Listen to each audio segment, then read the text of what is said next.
Hello, I'm Jack and this is Entertainment World, and today I'll be talking about Wonder Woman 1984, which was directed by Patty Jenkins, the story by Patty Jenkins, Jeff Johns and Dave Callahan, and the screenplay itself was by Patty Jenkins and Jeff Johns.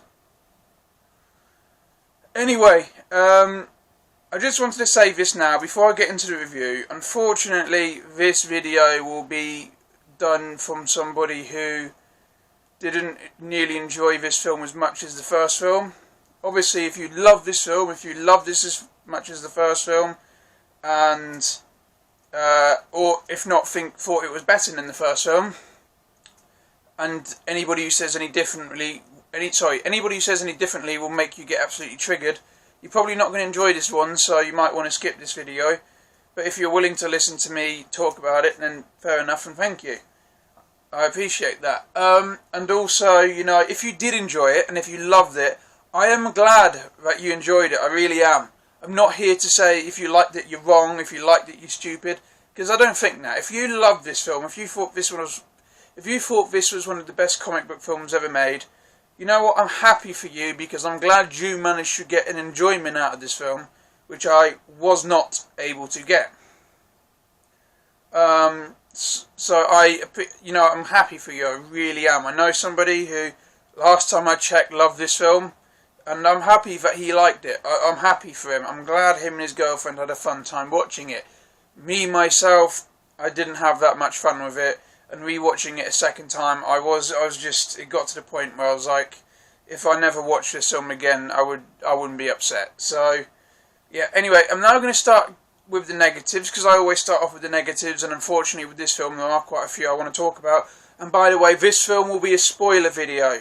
This whole video will be spoilers, so if you haven't watched it, don't watch the video, or if you don't care, I'm going to spoil it for you. Sorry, but there's too many negatives which are spoilers that I've just got to talk about. There's no real way of getting around it, because all the things I want to talk about are very spoiler based. So this film will be spoiler reviews. So just wanted you to know that before you fully got invested in before you started listening to what I was saying. So it's the same with the positives. The positives will be mostly spoiler as well. So anyway, I just wanted you to know all of that. So anyway, I'll be starting off with the negatives now, so then I can end on a positive note, because this film does have a few positives. Okay, so the opening music, although good, and it was good in all fairness, not saying it was bad, but it just reminded me of a Christmas film. I know this film did come out on Christmas Day, so you could say, well, this is a Christmas film. But most of this film, like 99.9% of this film, wasn't set at Christmas. So I just thought it was a bit of a weird thing to do. Especially as, wasn't this film delayed until Christmas? It was meant to come out a lot earlier. I might be wrong in saying that, and if I am wrong, I'm wrong. I'm willing to accept that I'm wrong. But yeah, I just thought that was a bit random. Anyway, so then talking about the opening itself. So the film opens with them on flashback to Themyscira, where Diana was a little girl, still really old in terms of as human standards, but little girl in this huge, basically, competition with her and a bunch of Amazon warriors. Now, my problem here with this is, do you remember in the first Wonder Woman film that her aunt trained her in secret away from her mum because she didn't want her mum knowing that she was training to be a soldier? You remember that? Well, in this film she's using her training in a massive competition with Amazon's best warriors, with her mum hosting said competition and watching and being fully aware that her daughter's in said competition. So, yep, didn't think that one through, did you? Nope. It was meant to be in secret. In fact, it is in secret, and she gets a bollocking when she's a lot older, like teenager years, well, the equivalent of teenager years for her anyway, for training. Yet her mum knew that she was training from a little girl by the looks of it. I don't know. Big plot hole, whatever. Honestly, so there's that one started. Also, the competition starts off differently for different people. And I don't understand that. I don't know if it's because Diana's shorter and she needs to climb up a thing because she can't do what the others are doing. I don't know. I really don't, but they just start off randomly for different reasons, so... Sorry, they start off differently for random reasons, I got that mixed up. It's just like, okay. Although the opening is well made, it is very well made, and I'll talk about that in the positives. It's just with that big plot hole, and then like why is everybody's competition starting differently? I just had to talk about that there. Okay, so now that I've got those two things out of the way, with the first opening, a well-made opening, but with the plot holes and this weird competition start, the second opening, to me, I didn't like it. I really didn't. It's choppily edited. It's overly silly, goofy, over the top. Sort of feels like Linda Carter Wonder Woman, but with Gal Gadot and a bigger budget. Although the special effects and editing looked a bit poor in some of the late shots and stuff. Especially when she's going to save people and it's like a car is about to run somebody over and you just see her foot kick it out the way. I was just like, oh, alright, yeah, this is what we're doing, okay. So I just thought it was over the top, too silly. I didn't personally enjoy it. That's not what I would want from an introduction to Wonder Woman 1984. And then also, Wonder Woman's meant to be a secret. You know, between the events of Wonder Woman and Batman v Superman Dawn of Justice, there isn't much mention of Wonder Woman. Ben Affleck Batman, no idea who he is, or she is, sorry, and just could say Batman. I just nearly said Ben Affleck, sorry. You know, secret, no one knows, seems to do things, you know, keep in the shadows, that sort of thing. Yet in this film, she shows up, is very loud about her, you know, arrival, and only takes up the security cameras after she's already done a bunch of shit. And you're like, okay, that's no. And then over the top stuff again, too silly. Personally, not for me. Some people might find it fun. Oh yeah, this is fun, but I just after Wonder Woman, and then Batman v Superman, and then even Justice League, the theatrical cut, was more serious than this. I was just like, not what I want. And that's just my personal appearance. Personal preference. You could think, yes, I love this opening, so fun, so cool. Oh, that's funny. Fine, good for you. Me, no, lost me. Didn't enjoy it. So that's just me wanting to say that. Although I did like the guy holding, you know, the girl over the railing and this like suspense and everybody's yelling him to stop and Wonder Woman saves the girl. That was cool. Although I don't know why he grabbed the girl and I don't know why he dangled over the railing, as now he's done absolutely nothing but backed himself into a huge fucking corner where there's no way he's going to escape, because he can't move, otherwise he'll drop the girl, you know, he's lost the hostage, and if he drops the girl's then dead and he's going to get shot in the face. So a bit of a poor decision making. Bit of a, shit decision that was only made so everybody can lose their shit and panic and not know what to do, and only Wonder Woman can save her. But in terms of as play by the criminal, might as well played Russian roulette, just stood there and playing Russian roulette, would have been about as equally as helpful for him. So, yeah, poor start there. It's not, you know, I was actually watching this with my family. 20 minutes in, I was like, for fuck's sake, please don't tell me it's 2.5 hours of this. I would have struggled. I would have struggled if the whole film had been like that. I would have wanted to turn it off. So, yeah, not a great start in my opinion. So after all of that, it turns out the burglars were robbing. The plot point was the robbers were robbing a jewellery shop, I think it was. That was a front for illegal antiquities. All right, that's fair enough.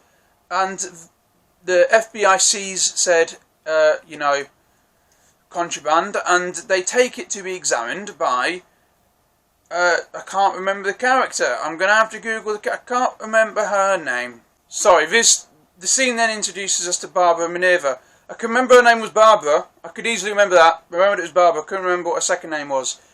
Who is the secondary villain of this film, and her plot point is she slowly transforms into the villain Cheetah.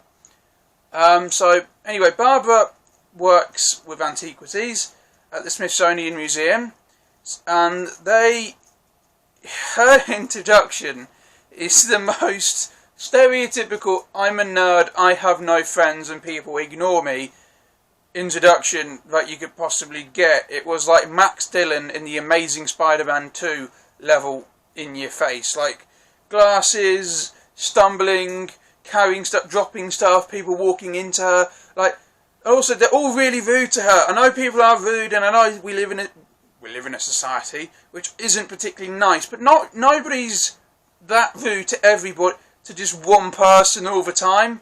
Like, I don't understand, especially if you work with them and you know who she is. I don't think everybody would be that much of a dick to her. And then Barbara shows up and they've never met, and like, and Barbara's the only person who's nice to her. I was like, okay, so she's gonna become obsessed with, you know, Diana. So Diana's obsessed with Diana. She's gonna like want to be friends with her, and then she's gonna feel betrayed by her, and she's gonna become Cheetah. I was like, yeah, there we go, got it all sussed 2 seconds into her introduction, because, you know, nerds always turn evil when shown attention. That's a scientific fact, you know. If you're nice to a nerd, they'll end up being horrible and try and murder everyone. So, you know, if you see a nerd, don't be nice to them, because this is like what the message is. Amazing Spider-Man 2 said the same thing. Don't be nice to a nerd because they're a fucking lunatic. Same here. Oh my god. So, anyway, so and then her boss then shows up, who doesn't know who she is, even though Barbara then mentions she's interviewed her several times and they've met on multiple occasions. How the fuck do you forget? I know it's meant to show that no one really cares about her, but how do you forget somebody you've met recently and interviewed and personally hired? How do you forget that? How does this film expect me to believe that this lady just forgot who she was, like just like that, just because this film wants me to believe that this girl is like useless when it comes to social life? So I was like, alright, whatever, this is a thing, okay. And then she goes, oh yes, I remember you. And then at the end of the conversation says, nice to meet you. She forgets who she is mid-conversation. That's not her, that's not Barbara being, you know, ditzy, not having many friends. That's the other girl having some form of like memory problem that she should have checked out, because she forgets who people are mid-conversation. Alright, fine. So anyway, so there's the character's introduction of like, hey, I'm a nerd, no one likes me. And then she actually then has to say out loud, hey, I'm a nerd, no one likes me. Because she's a nerd and no one likes her. So there you go. That's Cheetah's introduction. Original and thrilling. Okay, so then we get to the main MacGuffin of the film, the Wishing Stone. Or it has a name, and I can't remember if it was anything, but they call it the Wishing Stone, I think. Do they? Oh, I did pay attention. I'm just calling it the Wishing Stone for the sake of this video.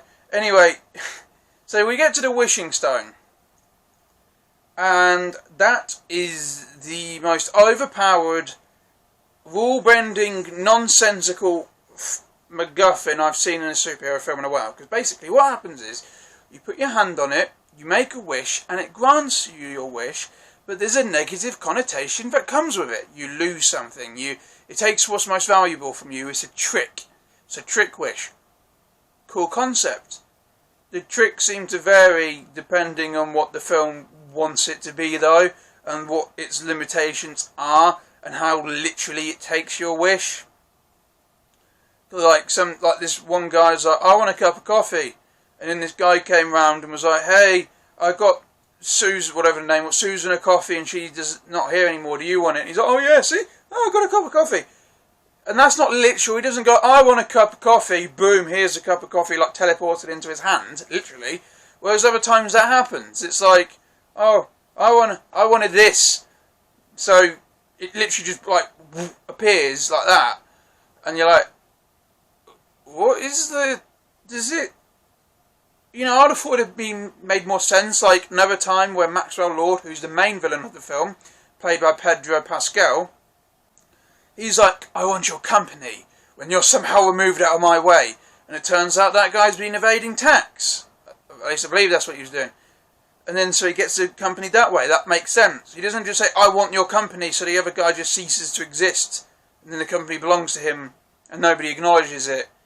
It's that sort of thing. I was like, I don't understand how does it make wishes granted? Does it just do it, or does it set the chain of events so these things happen? It does both, and it doesn't really make sense why. And there's always a negative connotation with it. However, there doesn't seem to be much of that going on apart from the world starts to end, and I'm just like, okay. So the flimsiest rules apply to that piece of shit. So that just bothers me that they didn't really set what it can and can't do. And if it can do everything, they gave it limitations. So I don't know. I'm trying to process it, and I can't, and I don't know what to say after all that. So I don't know. I do not know. I don't know. It's like the most overpowered thing with hindrances that only work when the plot wants it to, and there needs to be a thing to happen for the characters to feel bad about. So there you go. Wishing Rock. This film for me, it's just like, I wanted to love this film. It's just, there's so much about it where I'm like, if you think about it, it makes no sense. And that's the thing.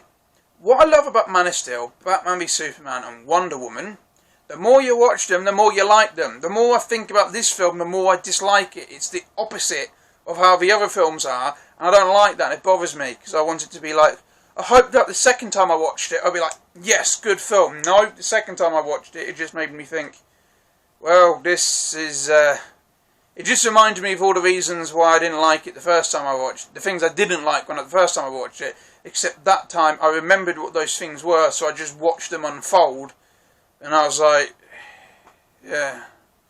So, yeah, unfortunately that's how I feel about the big problem of the film. Okay, so now that I've got I've mentioned The Rock, the wishing stone, obviously at some point Wonder Woman gets her hands on it and unknowingly wishes Steve, well, she knows to bring Steve back to life, which she obviously doesn't know it's going to work, and it does work, and Steve Trevor's back to life. Yay, yay, I like Steve Trevor, cool character, nice. No problem there. Do have a problem with this though, why is he in another guy's body? Right, is that because... That makes no sense. There doesn't seem to be much terms and conditions to anybody else's wish. It's not like, well, you can have money, but it has to be this, no, it has to be a different type of money. That never happened. There's no other things like that. Well, you can have a Porsche, but it has to be a Porsche you don't want and a colour you hate. So why wouldn't it bring Steve Trevor back to life? Does it go... Yes, you can come back to life, but you have to be in a random guy's body. Okay, I know they've done it so then there's more conflict later on. Good work, because, it's another person's body. He's kidnapped this guy, essentially. He's murdered him, in a way. Is that the negative connotation? No, the negative connotation is that Wonder Woman starts losing her powers. Why is there two? You've just done that to create extra conflict. You've given a conditional wish for no reason that also has a negative connotation, just for more conflict, and it barely acknowledges the fact that they've kidnapped this random dude. And also, there was a lot of things like this, where it's like, Wonder Woman rapes this guy, was what I saw a lot on the internet when I watched it. Wonder Woman's a rapist. I'm not going to go around saying Wonder Woman's a rapist, because although technically she did have sex with a man without that man knowing, which is a really, really bad thing, and had it been the other way round, people would have lost their fucking shit, rightfully, so maybe, yeah, this is a bit shit, but they did it in this way round. But yeah, they kidnapped this guy for like a week. This guy could have a job. He could now be fired because he hasn't showed up in a week. He could have a kid that he's meant to be looking after, but he hasn't. He could have a girlfriend that he's not seen. He could have like grandparents who he's going to visit one last time before they die and he doesn't. It could be his dad's birthday and he doesn't go to it. It could be all of these things, but they've just destroyed this guy's life whilst Wonder Woman's having sex with the body and the guy doesn't know. To me, that's not good. That's problematic. You know, acknowledging things like that in a Wonder Woman film could be good if it's not Wonder Woman doing it.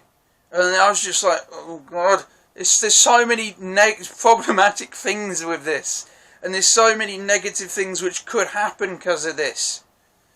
Like, if the guy got, I don't know, let's just say as an example, if the guy got Wonder Woman pregnant, is it Steve Trevor's kid or is it his kid? I don't know. Good question. If this guy, like I said, loses his job and everything, what happens at the end when he comes back to life and all his friends hate him, his parents hate him, his grandparents are dead, his kids, you know, not seen him, his girlfriend's left him, all of these things just because they took over his life. Like, alright, that's just, there's so many problems with that. That is a huge derailment for the film for me, because it was not thought through. Really not, and all just to have extra conflict, when actually all it really did was make a huge problematic, weird plot hole in the film. So, wasn't a good idea.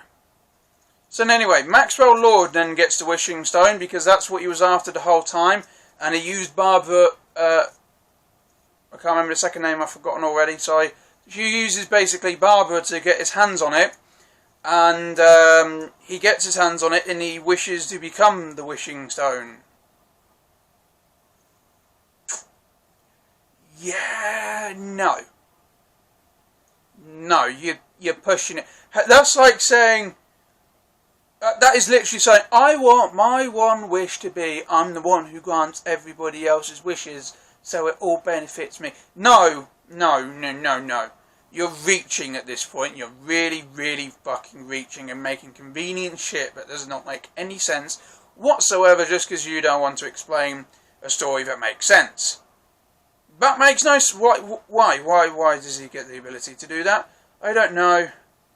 And then he slowly dies every time he grants a wish, which was cool and surprisingly dark. But it's just like, okay, that's the only problem which he then finds a remedy for, and you're like, oh god, this is so stupid. Why is he the Rock? Why is he the Rock? Why can he? Why? How? It's just such a that you're really pushing it there with your story, with your asking me to believe that this. I know it's all fictional and it's Wonder Woman, it's Rock grants wishes, but come on, could you at least do something where I'm like, yes, that makes sense, or just be like, yeah, I'm gonna make it seem like a good story idea, instead of just doing things which are convenient all the time, which is what that is. And I don't like that. It's really stupid. It's just okay. And again, The Rock grants some wishes for some people, and then wishes which cause problems for other people and make no sense compared to other people. So it's just so incoherent and all over the place. I just don't like it, and it was such a reach in the first place. So it just really bothers me. So anyway, I also got to mention this scene where Maxwell Lord literally at some point goes, he's talking about, come to my party I'm doing at the museum, and Wonder Woman's like, I don't like them because they take away the attention from the exhibits themselves and suppose, stop people from doing work, even though it's after hours, and I don't think she would be there anyway, so I don't know why she's so pissed off about it. And he goes, oh, I agree. And then what follows from his mouth is one of the dumbest and most over-the-top things I've seen in a while. He literally just goes, but I like to party! Not what? You're the villain!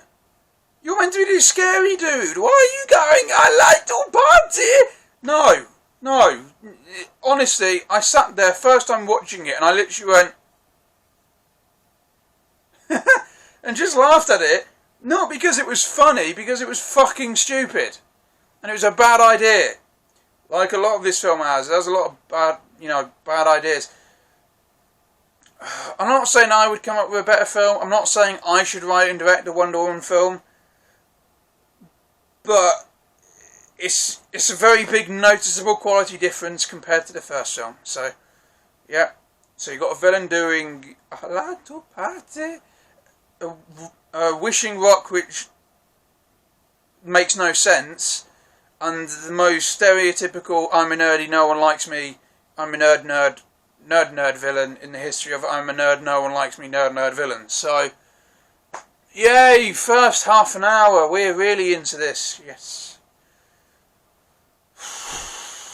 There's 2 more hours. Also, it doesn't really explain how he knew that it was real and knew that he should look for it. At least I don't believe so anyway.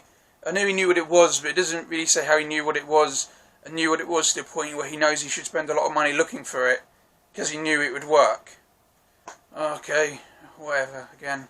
That's Maxwell Lord, so I can't remember if I said him or not. That's, like, how does he know? How does he know it work? Fine, whatever, there you go. So anyway, so he's now become the wishing stone. He's gone off to grant wishes for other people to benefit himself. Steve and Diana investigate how did a rock bring, Steve back to life. Fair enough. They come to the conclusion that it's in the hands of Maxwell Lord, rightfully, and they then go to get Maxwell Lord. So what they do is they steal a plane from the Smithsonian Museum, which is completely unguarded and fully fueled, and they're able to just steal it because reasons. Convenient. This film should be called Wonder Woman1984 Convenient, the film. Like, it's just convenience. It's just convenience or inconvenience as the film sees fit to just create that. I know obviously all films create problems for the film, but this film doesn't really have an answer for any of them. It just happens or doesn't happen or this or that just to make it good or bad. You're like, okay, yay. So anyway, and then like all good film security, the guards show up after the thing's been stolen, instead of trying to prevent its theft in the first place. They just show up and like, you can't steal it, you're stealing it. Oh, you've got to stop them from stealing it because they're stealing it. You're like, well, you should have protected it. Don't chase them. You meant to stop them from even getting their hands on it. Could you imagine if all real life security was like that? It would just be like robbers running down the road because the security didn't care what they were doing until they picked up the money from the bank vault and walked out with it. And then as soon as they leave the bank, taking money, stop them. Not opposed to, they're, cutting the vault open, they're going in the vault, they're collecting the money in the bag, they're putting the money in the bag, they're putting the bag over their shoulders and they're walking out the door with it. Like all good security, they only acknowledge problems until after they happened and there isn't much they could do about it. Okay, cool, yay. There are some positives with this scene which I will talk about in the positives, but there's also a lot of stupid shit like that. So anyway, that happens and okay, cool. Yeah. Oh, I forgot to mention as well, with Steve Trevor being this guy in the other guy's body, he still looks like the other guy. He's not Chris Pine, he's the other man. But he's Chris Pine for the audience. And the only reason I can think they did that was for marketing. Still another reason to why put him in another body if you're going to make it Chris Pine anyway. It's so stupid, and every time he looks in the mirror, the face which is actually the body's is looking back. If that, you know what I mean? So the face, Chris Pine will look in the mirror, the camera will look at Chris Pine, it'll be Chris Pine, but look in the mirror and it's the other man. To show that he has actually taken this guy's body, and it's just the audience who can see Chris Pine for some fucking stupid reason other than just marketing, really. So, okay, cool. Yay. And they make a big focus on that as well. And that's another negative we're talking about in a minute, and I've got to point this out. They make a big point of the fact that it's this other man's face that other people can see. And if you look in the mirror, it's this other man's face. They make such a big point of it. There's even like an entire bit dedicated to it, and that leads into a negative in a second. And that negative is there's an inner car chase scene, convoy chase scene with Diana and Steve Trevor versus Maxwell Lord and an armed convoy, which is really cool, aside from a couple green screen moments and this thing which I'm going to point out. So do you remember when I said, you know, if he looks in the mirror, it's the other guy looking back, it's the, you know, the man whose body's taken over? Yeah, well, in the car mirrors there's still Chris Pine, so that's a mistake. They didn't think that through. So if he looks in any other mirror when the film wants it to, it's the other man, but when he's looking in the car mirrors, it's Chris Pine. Little detail there, but they fucked up. So just wanted to say that. But the rest of the convoy chase is cool. So I just wanted to say that.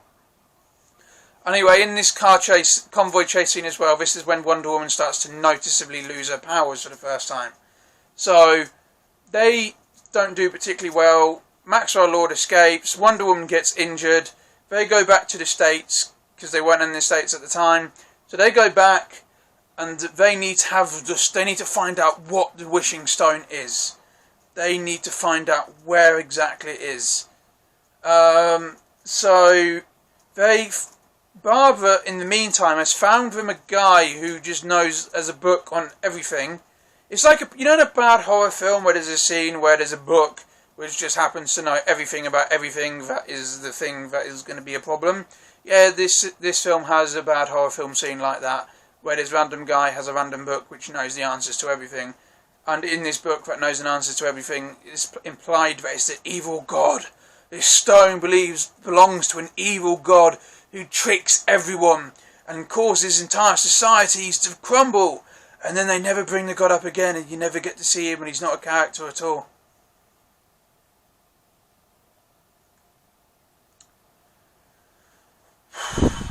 Wow, okay. Yay. I don't have any words at this point. It's just like the Wonder Woman convenience, or inconvenience, just lazy stuff. So, yay, so then that happens, and you're like, oh god, and one more. Fine. Whatever at this point with this film. So anyway, Maxwell Lord decides to go see the president, because the problem is with him granting wishes, he needs to actually touch the person he's granting the wish to grant them said wish, and it slowly kills them each time. And he goes to the president and finds out they've got a satellite project which will to take over any enemy television broadcasting system. Alright? And he goes, wait, so the particles from the satellite come down and touch me, but that also means they're touching everybody else, yes? And the president goes, yes. He goes, so I can grant everybody's wishes all at once. Really? You've gone from reaching to fucking ultra reaching at this point. That's the stupidest thing in the whole film. I literally watched that, and usually it takes me 3 or 4 times to pick up on a big on a negative, or somebody else telling me, pointing it out, and I'm like, oh yeah, that's a good point. No, straight away, it's first watching it, already bored out my mind at this point, heard that, and I was like, what? No. No, no, no, no, no, no, no. No. Because it was just so... Oh, fuck me. I can keep saying this. This is just inconvenience with the convenience of film. Like, it's... Fuck's sake. Has to touch somebody. What about television particles to touch me, touch everyone else? So that would work, yeah? Yeah, that will work. Cool. Just stop it. Honestly. Just make one thing which is believable to a point. Stop shitting on the person's watching it just because it's like, well, it's fictional.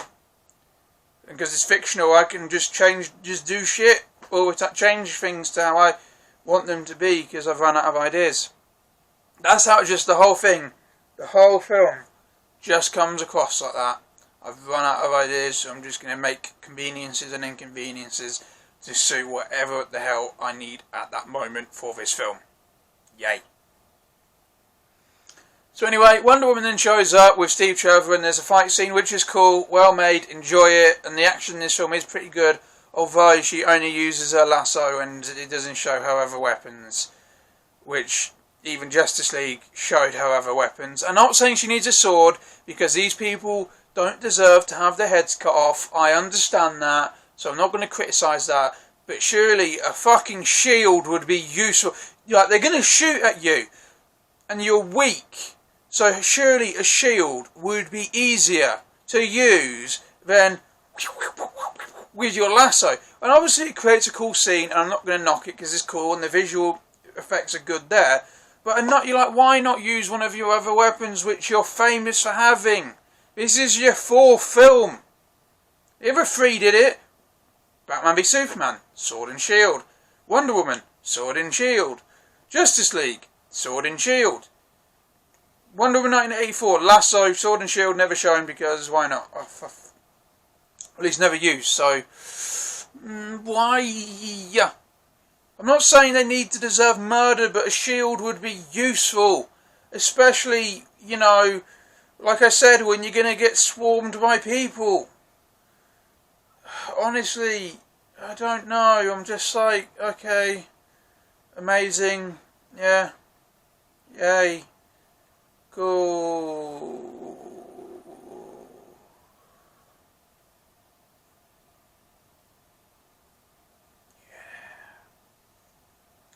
So, it's just, okay, fine, fair enough, not going to use the weapons, okay, cool lasso scenes, but that's just really inconvenient for everybody involved. Okay, cool.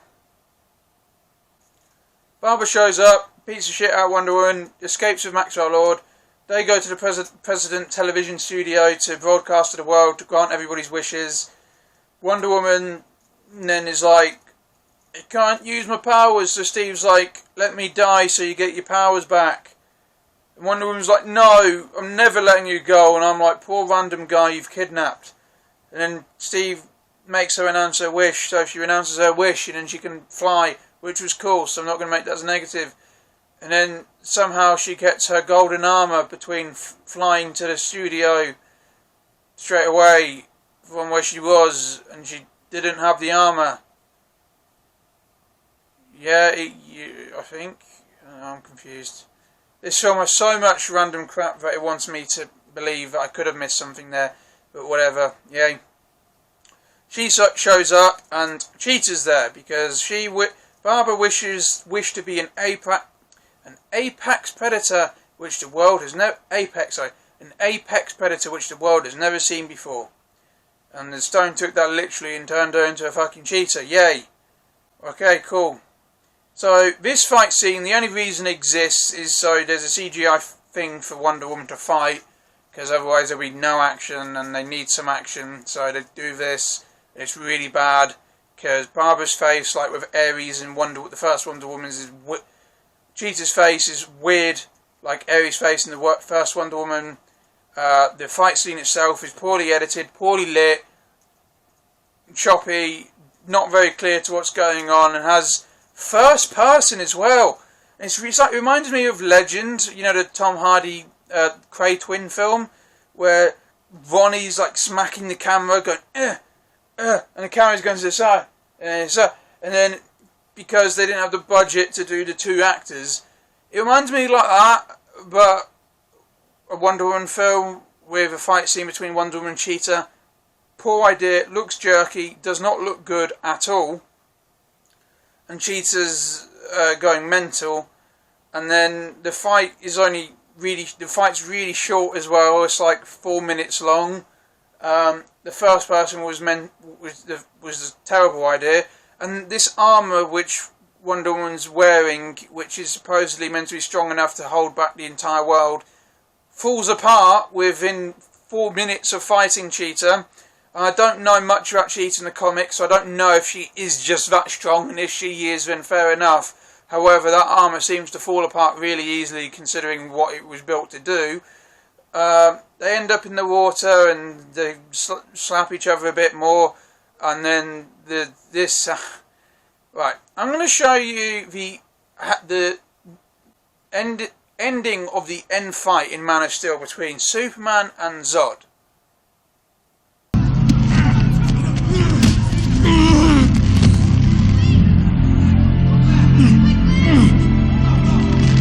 If you love these people so much, you can mourn for them. Don't do this! Stop!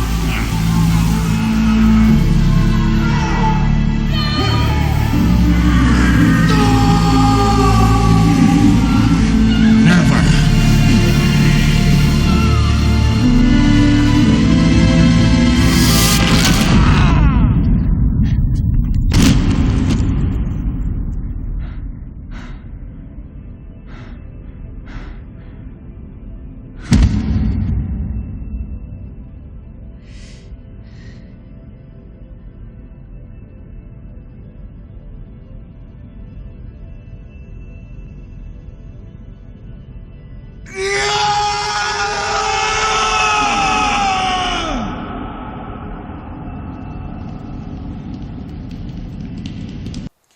Superman begs him to not murder those people. Zod says he won't stop, so Superman snaps his neck.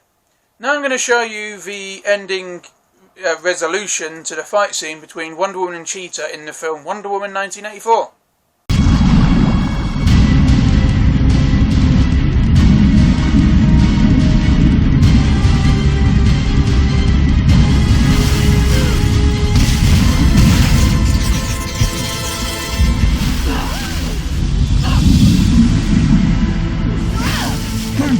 I know you're in there. Please renounce your wish. It's over.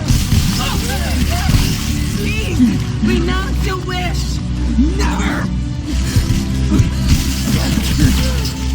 Then I'm so sorry.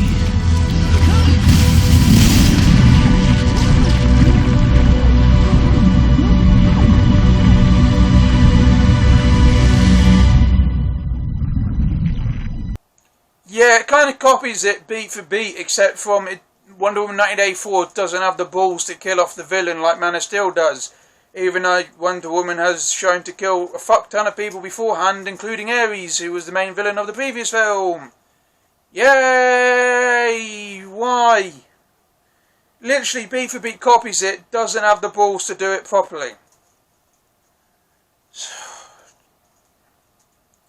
This bothers me a lot, like a lot. So I don't know what to do at this point. Rubbish. So ripping off other films now, but not doing it well. In the same universe. Fantastic. Better film as well. So Wonder Woman then confronts Maxwell Lord, who's going on a granting everybody's wishes frenzy, and that scene's cool. And then Wonder Woman uses the lasso of truth to expose the truth to everybody and how the wishes are all bad and hurting everyone. So everybody renounces their wishes, and everybody remembers their wishes, and I hate that, because how the fuck do people not bring that up in the other DC films? I know these films came out before the other one, and I know they're not massively connected like the Marvel films are, but surely people would remember that time where all of this crazy shit happened for no reason, and if they wished for something it just magically appeared in front of them. So, okay, so continuity fucking gone out the window there. Over the scenes playing Beautiful Life from Batman v Superman, but a worse version of it, like a not very nice sounding version of it, and hearing it only made me want to turn this film off and watch Batman v Superman Dawn of Justice Ultimate Edition instead. So probably wasn't the best idea to put it in there, because it just made me wish I was watching that film instead of this film. and then Maxwell Lord realises he's put his son in danger, and I like their relationship, so I will talk about that in the positives. And they have a nice moment, although they seem to be the only ones in the entire area, even though a minute ago everybody was rioting and losing their shit. And he's like, I'm going to love you, I'm going to promise to be a better dad. And I'm like, well, if everybody remembers everything that happened, I'm pretty sure you're going to prison for the rest of you, to the end of the fucking universe. So, or, like, killed, like, cut open, because they want to know how you could grant these magical wishes somehow. Awesome. Yay. So, the ending's incredibly rushed, mental, and wants me to believe that everybody remembers everything, and never talks about it ever again, and Maxwell Lord isn't going to get punished for said actions. And then plays music from another film over the whole thing, which just makes me wish I was watching the other film. Amazing. Also, I didn't really like the score in this. I did not like the score in this film. I preferred the music from the first film. I preferred Wonder Woman's theme in Batman v Superman. I didn't like the score in this film, which is a shame because it's Hans Zimmer. I love Hans Zimmer. But I would go so far to say this is my least favourite Hans Zimmer score ever. It either sounds like a Christmas film or worse versions of music which has already been used in other films. Okay. Just had to rant just get that all out the way. So, just get that all out there. Sorry, so I didn't like the ending of the film that much either, because of the fact that everybody remembered everything. If they didn't, it would have been better, but whatever. And like the whole Maxwell Lord thing. So it's just all, like him not going to prison. So, it's just things like that which ruin the ending for me as well. Okay, so my last negative is the mid-credit scene, although really cool and I enjoyed it, feels a bit pointless, and I don't know what they're setting up with that really. So I don't know what's going on or what they did with that. Although it was cool to see and it was a nice Easter egg, and I hope it set something up cool. But at the moment, it just felt a little bit pointless. So I don't know. It was nice to see. But it just felt like fan service that had they taken it out of the film wouldn't change the film in any way, shape or form. So anyway, now onto the positives. That was a lot of negatives, because there are a lot of negatives with this film. It's my opinion. I'm sorry if you don't like it or don't agree with it. I hope I haven't offended you, but that's just how I feel about this film. But now onto the positives, because I do actually have a few positives with this film. So I'll be doing the positives now, I'll be trying to do them as quickly as I can, because I know this video is going on for a bit. So my first positive, obviously, as I said earlier in the negatives, is that the opening, even though the Themyscira scene, even though there's things about it I don't like, it is very well made in all fairness, and it does look really good. So I'm going to give it a positive for that. In the present day, at the beginning of the film, it does do a good job at showing that Wonder Woman is alone without Steve Trevor. Hasn't got much of a social life, spends a lot of time by herself, refuses, company, things like that. So I think that's I like that it shows that she's unhappy that Steve Trevor, that since Steve Trevor's gone, so she would have spent the last 66 years just being a bit sad and depressed because, Steve Trevor's dead. I enjoyed that. I thought that was a good idea, and I think the film does a good job at showing that she's alone.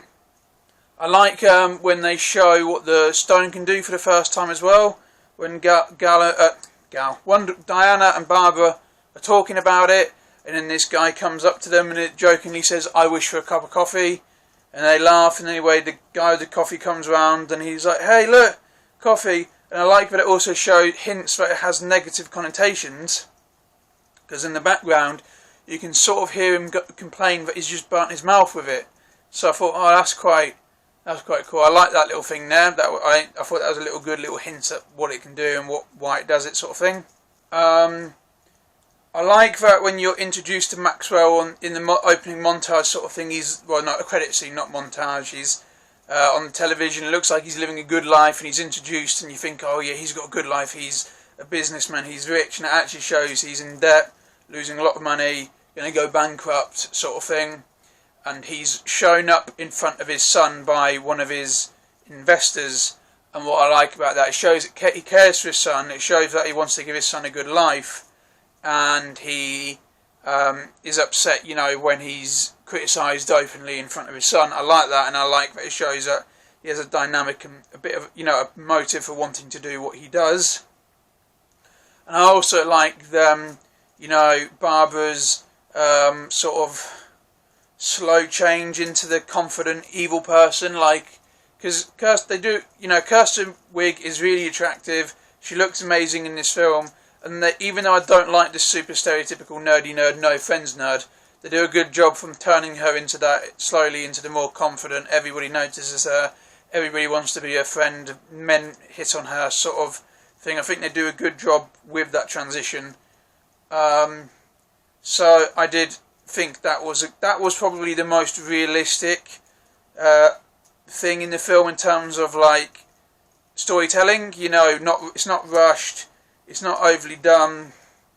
It's the most, I would say, fleshed out aspect of the film. So I'll praise it for that aspect of her character, even though they mess it up when she turns into Cheetah fully. But I enjoyed the slow transition throughout the film.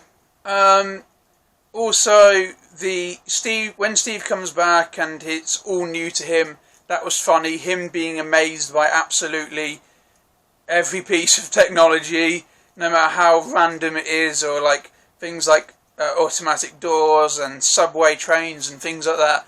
That's funny how he's absolutely blown away by things which are pretty basic and are now even outdated, considering this film is set in 1984, obviously. That's 37 years ago now. So I thought that was quite cool, and I thought it was funny, and there's a lot of good funny moments with that, and quite a few heartfelt moments as well. And one of my favourite bits is when he's trying clothes out, 80s clothes, and he has no fashion sense whatsoever, and things which look normalish, he's like, no, don't want to wear that. And he just wants to wear really over-the-top mental clothing, which does not look good at all. But the only thing with that is, then in the next scene, he's just wearing a really standard jeans t-shirt and a hoodie. And I was just you didn't really need to do much in the way of clothes trials if you're just going to go with really basic clothing in the end. However, overall, I did enjoy the scene itself. It was funny. And then, which led to, even though I didn't like the Smithsonian airplane hijacking scene, I did find it funny when she forgets to mention about radar, and he's like, so they can shoot at this? He's like, well, shit, Diana. I just thought that was funny. And then she tries to make the jet invisible, and he's like, what have you done? How long will it last? And she goes, I don't know. I've only done it once, and it was a coffee cup, and I lost it. I like that. That whole exchange was funny. I did enjoy that. And the whole, reference to the invisible jet was cool. Thought that was probably my favourite little Easter egg in the whole film. I really did enjoy that. That was a lot of fun. And it led into the fireworks scenes, which did look good. CGI was really good. I love that, and that's probably my favourite scene because it's the most heartfelt as well with their conversation. So that's probably my favourite scene in the film. I did like that a lot. And then the convoy chase scene, which I did mention in the negatives, is positive for the most part. It is a lot of fun. It is well made. So even though there's those few little negatives, like with the mirror thing and a couple shots of green screen which weren't the best, the rest of it was good. So praise there. I did enjoy all of that. And of course, when Steve and Diana have to say goodbye because Diana needs to renounce her wish for bringing Steve back so she can get her powers back. That was quite emotional. I don't think it was as emotional as the first Wonder Woman film because it's killing off the same character twice. I know in that film they didn't really get a goodbye, and this film relies on the fact that they get a proper goodbye here. But I just think that it couldn't be as emotional because it was the same scene again, so, the same character death again. However, it was emotional. It is a little bit of a tearjerker, so I will give it praise there. And then Wonder Woman learns to fly for the first time, and that was really cool. And she's gliding through the air. I did enjoy that quite a lot. That looked good as well. The CGI and special effects there were brilliant. I'm sorry, I'm just trying to get this quickly because I know this video is going on too long. So I did enjoy all of those things. That was a heartfelt moment. I did enjoy that, and I enjoyed the learning to fly, and the special effects there were brilliant. So you do get a good sense that the world is ending. Even though I didn't like that when all the wishes were announced, that everybody remembered it, when it was all going on and it was all chaos and the nuclear bombs were being launched and all of that was going on, you did get a good sense of like, oh, this is scary, this is a problem, the world's gonna, explode if they don't sort this out as quick as they can. I did enjoy that. I did feel the tension there, and it sort of stands out as well compared to the rest of the film, which up to that point had been like really light and fluffy. Also, like when Maxwell is granting too many wishes and he starts falling apart and he looks horrible and he looks a right mess. I did enjoy that. That looked creepy, that was scary, and again, like I said, with the danger that was going on standing out from the rest of the film, that also stood out from the rest of the film as as probably the darkest aspect of the film, actually. So that all worked. That was good. There was an element of threat to the film. It's just the way everything went about how to get there. Sorry, I hope that made sense. Wasn't brilliant, but you did start to feel the threat towards the end, and then they again dropped it on its head. But did enjoy that. I'm going to give that the positive there, that you do feel the threat, and him falling apart and looking quite sinister. That was cool and quite scary. So I enjoyed all of those things. And the action, for the most part, was really good throughout the film. I did enjoy the action. The special effects and choreography were good, really good with the action. I wish she had used more of her weapons. I can understand, like I said, they didn't want to go around killing people with a sword because these people didn't deserve to be killed. But I'd still think a shield would have been cool, or just something, even not having killed anybody with a sword, using it to destroy a vehicle or something like that would have been quite cool, opposed to just almost putting a hindrance on herself by only using her lasso. I found that too frustrating, but I did enjoy the action, and the stuff that she did with the lasso was cool. So I will, praise. I'm not going to be a complete dick about it. I'll say the effect of the lasso was cool as well. So there were fun and enjoyable moments, like the convoy chase scene is probably my favourite, and there's a good fight scene in the warehouse. Not the warehouse, the White House. Warehouse, thinking of BVS then. That's a good fight. That's probably the best fight scene. But the White House. So those are the two best action scenes in my opinion. The cheetah one's not very good at all, but those two fight scenes pretty well made, so we'll give them positives. And then, like I said, the last scene with Maxwell and his son, even though there's a lot of problems there, if you're probably going to jail for the rest of the universe, and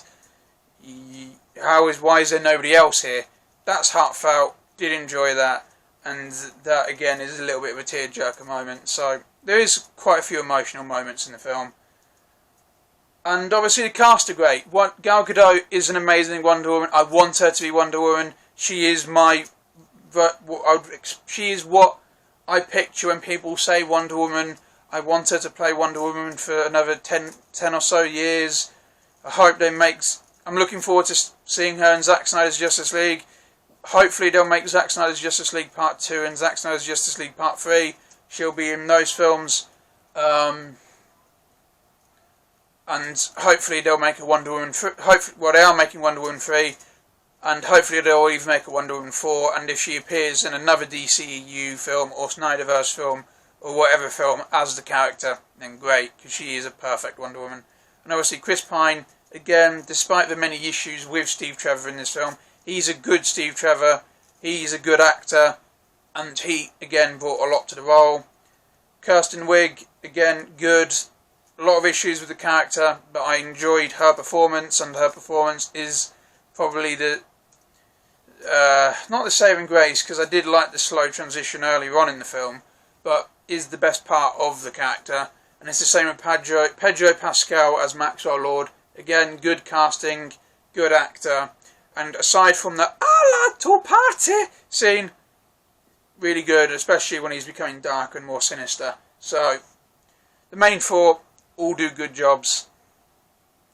And again, I would be happy for Pedro Pascal to play Maxwell Lord in another DC film, and for Kirsten Wiig to play Cheetah in another DC film. Hopefully they'll do Cheetah a lot more justice, but, you know, I would be happy for her to return in any future DC film. So, yeah, there are positives to this film. I'm not going to completely knock it. I'm not going to say it's the worst film ever, because it isn't. I don't really like it that much. Again, I think I would rather watch Suicide Squad, just because I see a lot of potential with Suicide Squad. Whereas there's a lot of things with this film which I sit there and think, I don't like it. There's just too much for me to in my face where I can't enjoy it. I'm sorry, I don't want to trigger people. I know that will upset some people. I know some people will think I'm being too kind on this film and say it is the worst film ever. I don't think it is. This film is very Marmite. There's a lot of people who love it. There's a lot of people who hate it. I'm on the impartial to starting to dislike it section. I wish I could like it more. I wish there was better things about it. Obviously, I'm not just saying it because Jeff Johns had any involvement, although I don't think his involvement would help. You know, well, definitely didn't help. It's because somebody did something wrong with this film for me to feel the way I do. So, I don't know. I wish I liked it more than I did. I wish I could like it more than I did. I am looking forward to Wonder Woman 3. It's just all of those. There's just too many things for me to like this film. So I'm going to give it a 6.5 out of 10 for film quality and a 6.75 for entertainment value.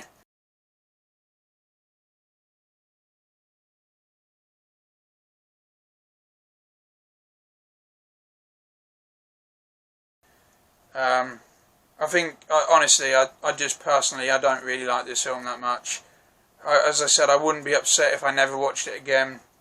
I am much more looking forward to I was actually looking forward to Wonder Woman 3 more than I was this film, because this film was released later on.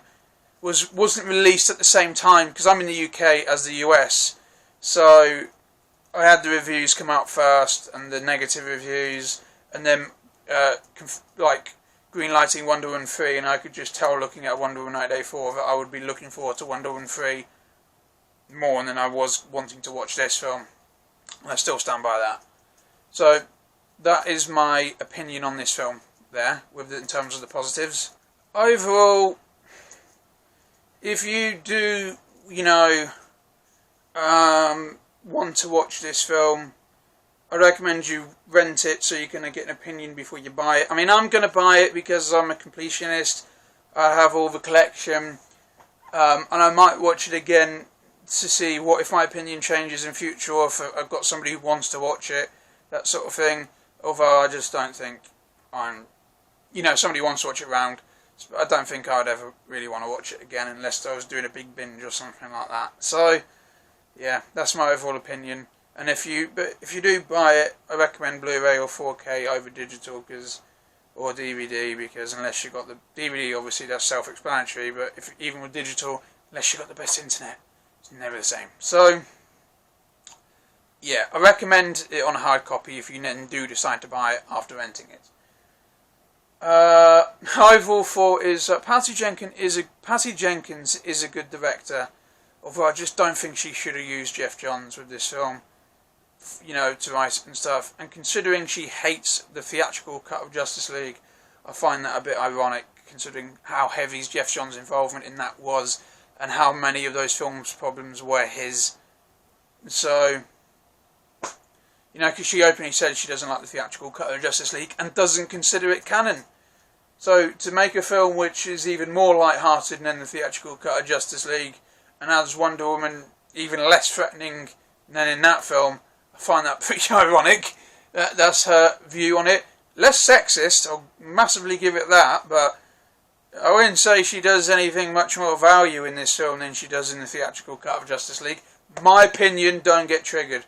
Because even then in Justice League, she still killed a shit ton of parademons and fought Steppenwolf and destroyed his axe. Granted, it's absolutely fuck all compared to what she'll do in Zack Snyder's Justice League, but still, that's a lot more than what she did in this, and a lot more intense and fierce, minus the arse shots and the Flash motorboating her in the middle of a fight scene. But just still more threatening, at least in the theatrical cut of Justice League than in this film. And like I said, I find it ironic that Patty wants to have Geoff Johns' heavy involvement in it, considering she hates Justice League, and a lot of the problems with that film were Geoff Johns' fault. So anyway, I think obviously the first film did a lot better with Zack Snyder's involvement than this film's did with Geoff Johns' involvement, and I think Patty Jenkins needs to realise that Geoff Johns isn't necessarily the best way to go about doing this, because she did a better job with Zack Snyder's involvement than she did with Geoff Johns' involvement, at least in a storytelling way, at least. So that's my opinion, and also I want her to come back as Wonder Woman 3, although she needs to realise that when she said that Wonder Woman's a peacekeeper and not a fighter, was essentially what she said, is not dark at all. I was like, no, Wonder Woman is pretty dark. She is the darkest member of the Justice League. She kills a lot of people. And I agree with what Zack said about Wonder Woman a lot more. And that's what he said was, she's a defender of hope and love, but anybody who tries to destroy those two things, she'll strike down with furious vengeance. Because she is a warrior. She's an Amazon warrior. She's a soldier. She's based off like the Greeks and Spartans. So she has a sword. She has a shield. She kills a lot of people. So I agree with what Zack was saying more. I'm not saying she needs to be this mass murdering nut job, but she needs to know how to fight and defend properly. And I don't think Patty Jenkins, I'm scared that she didn't realise that, because the first Wonder Woman shows that. You're like, yes, this is what Wonder Woman is. Perfect balance between light and dark. It only gets dark when it needs to be, and the rest of the time is nice, sweet and innocent. This film is just nice, innocent, selfish and inconsiderate to everyone else. And I was like, okay, I'm not going to say comic book accurate because I hate that term, but it wasn't accurate to Wonder Woman which had been represented in previous films, if that makes sense, considering it's the same Wonder Woman, or at least supposedly is. So I much preferred the first film. I think Zack should be more involved, and Patty needs to realise that Geoff Johns doesn't have her best, probably most likely does not have her best interest at heart whatsoever. And yeah, that Zack does understand the character, but her when she implied that he almost didn't was wrong, and saying things like Wonder Woman isn't aggressive at all isn't exactly a good statement either. So either way, I do want Patty Jenkins to come back as Wonder Woman 3, although today there was a supposed rumour from Grace Randolph that some suits at Warner Brothers or AT&T or whoever want Zack Snyder to direct Wonder Woman 3, and considering how much better the first film did than this one, I can kind of see why. Although I think if Patty Jenkins makes the third one like how she made the first one, obviously not the exact same film, but in terms of style and tone and the character and stuff, it would be a much better film than this. I think this film was a very misdirected, misguided attempt at being Linda Carter Wonder Woman, but with Gal Gadot. That's just how I feel. We completely disagree. That's fine. I respect your opinion, but that's just what I feel. I feel like Patty Jenkins needs to go back to what it was, opposed to going to whatever she was thinking it should be with this, or what Geoff Johns said it should be, because in my opinion this film doesn't work and the characters don't work, and it's a huge step away from what they were, and what they were people liked. People like the first Wonder Woman film. They only don't like the other ones because they hate BVS, because they think it makes them smart based on a theatrical cut and misunderstanding the film, because I think the Batman v Superman Dawn of Justice Ultimate Edition is a perfect film. First Wonder Woman is great, and people like that film, and people don't like Justice League because obviously it's not a very good film, and they'd like to blame Zack for that, even though it is really not his fault. So I can't wait for Zack Snyder's Justice League. I think the Wonder Woman series needs to go back to what it was the road it was going down, and I think that this film is not the best, bit of a misguided attempt at something completely different, and I hope it goes back to what it was.